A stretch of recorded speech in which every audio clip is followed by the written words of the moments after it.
大家好，我们今天带各位去金门的三里，看这个船形堡。这个是金门一个很特殊的碉堡，是船的造型。那它的位置呢，就在这边，带各位看一下。它在这个地方，船形堡。那这边没有公车道，所以你来可能要自己骑脚踏车，或是开车。那这个船形堡蛮特别的，带各位简单看一下。的话是虎军部队，又称为金东部队。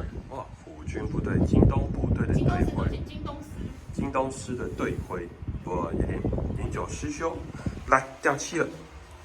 这个是所谓的清水模建筑，入口呢就有一个枪眼，然后这边可以抵达2楼。